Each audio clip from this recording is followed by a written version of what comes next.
Today we're going to be taking a look at every single Pokemon Funko Pop ever made. Pokemon is easily one of Funko's best lines. I've got a pretty cool selection of Pokemon Funko Pops in my collection, but I am nowhere near complete this line. There is still a lot more that I'm missing. So in today's video, we're going to be taking a look at every single Pokemon Funko Pop ever made. But before we do, I just want to take a second to talk about today's video sponsor, and that is Drip Shop Live. Drip Shop Live is a live auction app and website where you can buy and sell Funko Pops. Well, Funko Pops of course, but not only Funko Pops. There's also trading cards, games, and much more. There is a large selection of different things that you can choose from on the app. New users can get $10 to upwards of $250 possibly when first signing up using my link in the description down below. I'm going to be doing live streams and giveaways on the app in the future, so go download Drip right now and follow me on the app so you don't miss out on any future live streams. Alright, now let's go take a look at every single Pokemon Funko Pop. And I figured the best way to start this video off would be by taking a look at the ones that I have in my collection. And here's all of my Pokemon Funko Pops right here. I do have a pretty decent amount of Pokemon Funko Pops. Like I said, they're some of my favorite to collect. But the thing is, all of the ones I have are commons. I have no exclusive Pokemon Funko Pops in my collection. Well, except for one, the first Pikachu, I guess, was a Target exclusive. But the rest of these are all common Funko Pops. The exclusive Pokemon Funko Pops are just way too expensive, and I don't feel like collecting all of them for that price. I'd rather just get all the commons. But yeah, let's start off over here with Cubone. Cubone is a really cool Funko Pop. Easily has got to be one of my favorite Pokemon Pops, and also one of my favorite Pokemon. Then we've got Mew. I love what they did with Mew. I like how they gave Mew a stand so that way it looks like they're flying in the air. Or not flying, but rather floating, I guess. The next up, I've got Growlithe. This one's also really cool. I like the little pose they gave him. Then we've got Silver Pikachu, Silver Charmander, Silver Squirtle, and Silver Bulbasaur. All four of these are common Funko Pops that were released for the 25th anniversary of Pokemon. I think these were cool pops to celebrate the 25th anniversary. You don't really need anything too extra. Silver does it perfectly well. Then over here I've got Rattata. I really do like the facial expression they gave this pop. It's super cool. Then we've got Pidgeotto. And similar to the Mew, they actually gave this one a stand so that way the pop is flying in the air, and I think that's such a cool detail. Mr. Mime. This one's super cool as well. I like the pose they put him in. And overall, it's a funny Pokemon, funny pop. I like it a lot. Mewtwo. And this pop is also super cool. It's also super tall compared to like a lot of other pops that I have in the Pokemon collection. The pop is seriously massive. Then we've got Alakazam. This one's also super cool. I like that. This one's also super cool. I like how they gave him his two spoons in his hands there. Such a nice little detail. Then we've got Lucario. Probably also one of my favorite Pokemon Funko Pops. I love the pose they put him in, and it's also one of my favorite Pokemon in general too. Then we've got Dragonite. Also a super cool pop. I love the pose they gave him as well, where he looks like he's kind of waving. Charizard. This one's super cool. How could you go wrong with Charizard? This pop is just so awesome. Scorbunny. I still need to get Sobble and Grookey as well, but for now, this is the only pop I have from this generation, or the only starter rather, out of the three. Then we've got Munchlax. Really interesting pop, but honestly, I'm just surprised they haven't made a Snorlax yet. It's coming though, I feel it coming. I know they're gonna make a Snorlax soon, and I know they're gonna make it like a 10-inch or maybe like an 18-inch pop. I hope they do at least. Then we've got Horsey. Just like the Pidgeotto and Mew, this one also has a stand so that way it kind of looks like it's floating, I guess. It doesn't, the Horsey doesn't fly. Then we've got Sylveon, Flareon, Jolteon, Vaporeon, and Eevee. I do want to get all the evolutions, especially that new Umbreon. That pop looks sick. Umbreon's probably my favorite evolution out of the bunch, so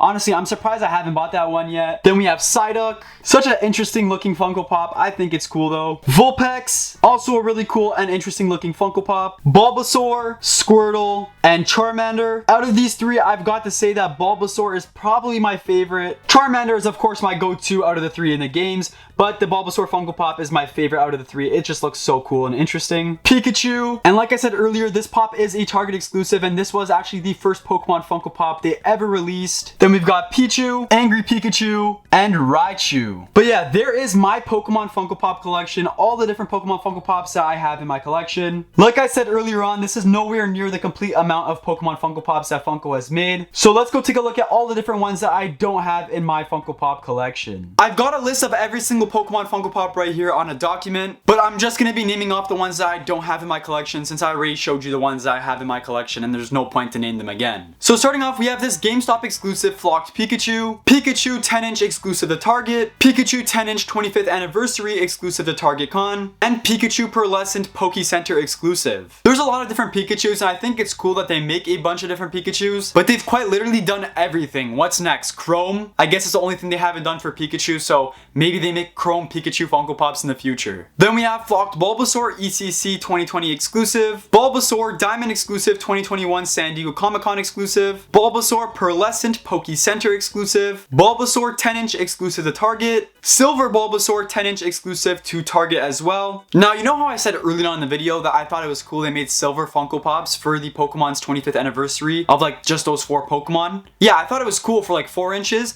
I just have no idea why they would make 10-inch Funko Pops of these silver Pokemon. Because the thing is with me, at least this is my thinking behind it, if someone's gonna buy a 10-inch Funko Pop, it's probably gonna be of a character they really like and enjoy, because 10-inch Funko Pops take up a lot of space. But if I'm just like a normal Pokemon fan, I'm not gonna go out of my way to buy this silver Bulbasaur Funko Pop. It just takes up so much space. But I don't know, that could just be me. I don't really see a point in making the silver versions into 10-inch Funko Pops. I don't see those selling well at all if they even did. Next up we have Flock Charmander exclusive to ECC 2020, Diamond Charmander exclusive to ECC 2021, Metallic Charmander San Diego Comic-Con, Pearlescent Charmander Poke Center exclusive, and Charmander 10-inch exclusive to Target. Once again, a lot of Charmanders. There's a lot of different variants of like Charmander, Squirtle, Bulbasaur, and Pikachu, which I really don't see the point. I would rather them use their time to make new Pokemon Funko Pops than just different variants of like Charmander, Bulbasaur, and Squirtle and Pikachu over and over and over again. Next up, we have Flock Squirtle exclusive to GameStop, Diamond Squirtle exclusive to San Diego Comic-Con 2021, Pearlescent Squirtle exclusive to the Poke Center, and 10-inch Squirtle exclusive to Target. Then we've got Target exclusive Eevee 10-inch Funko Pop. Then even more Pikachus, we got Pikachu Waving GameStop exclusive Diamond version, Pikachu Waving Flocked Zavi exclusive. Yeah, they love just making a bunch of different versions of Pikachu. This one's a newer one too, so I'll give it some time before we see like a Pearlescent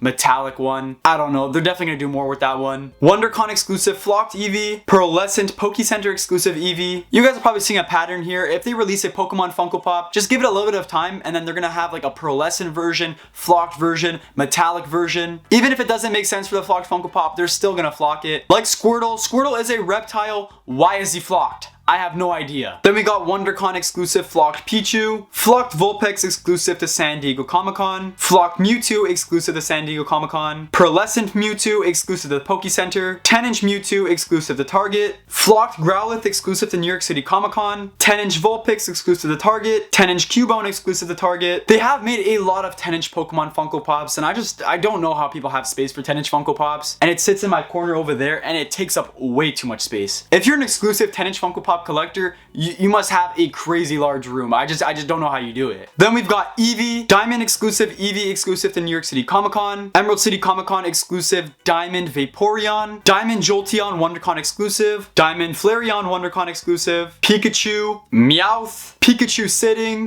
Sitting Diamond New York City Comic-Con exclusive, Metallic Charizard San Diego Comic-Con exclusive. This is probably the most expensive and rarest Pokemon Funko Pop, and of course it has to be a Charizard. I think that's very fitting. But yeah, this one was actually supposed to be released at San Diego Comic-Con, but it ended up getting canceled like last second, so they never actually ended up releasing it, and people managed to get their hands on it somehow even though it was never released. And now this pop sells for a lot. Like, I mean, of course it's Charizard. Then we've got Caterpie, 10-inch Charizard exclusive to Target, 10-inch Mew exclusive to Target, Pearlescent Lucario Poke Center exclusive, 10-inch Lucario TargetCon exclusive, Lapras, Diamond Lapras Funko Shop exclusive, Piplup, Leafeon, 10-inch Lapras exclusive to Target, Espeon, Flocked Espeon Amazon exclusive, Oshawott, 10-inch Munchlax exclusive to TargetCon, Arcanine, Glaceon, Flocked Glaceon exclusive to Hot Topic, 10-inch Glaceon exclusive to Target, Apom, Specialty Series Flocked Apom, Umbreon, Chalice Collectibles Flocked Umbreon, Sobble, 10-inch Umbreon exclusive to TargetCon, Luxray, Grookey, Amazon Flocked Grookey, Wooloo. Now, if they don't make a Flocked Wooloo Funko Pop, that's just gonna be a missed opportunity. They need to make a Flocked Wooloo Funko Pop. That's the one that makes the most sense. A Flocked Wooloo just makes sense. Flocking Charmander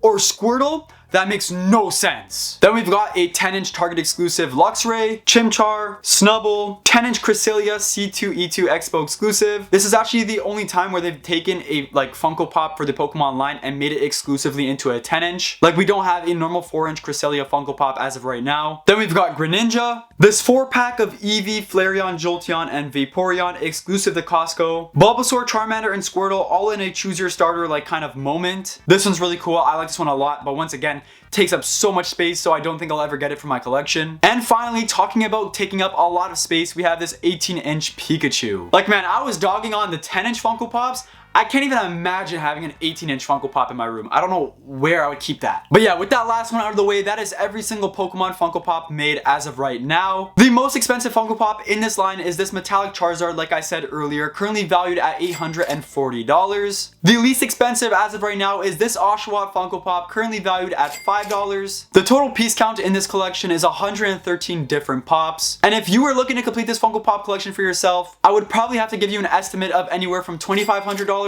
to upwards of $6,000. And the reason there's such a big gap in that estimate is mainly because there's a lot of commons in this line, so those are going to be easier to get. But then again, there is a lot of exclusive Funko Pops that are worth quite a bit in this line that might be a little bit harder for you to get and might cost you a little bit more. But overall, the Pokemon Funko Pop line has easily got to be one of my favorites. There's so much detail in these figures, they're super cool, and I think they're one of Funko's best lines. But I want you guys to comment down below what your favorite Pokemon Funko Pop is. I would love to know. Thank you guys so much for watching today's video. I hope you guys enjoyed. And yeah, I'll catch you all next time. Peace.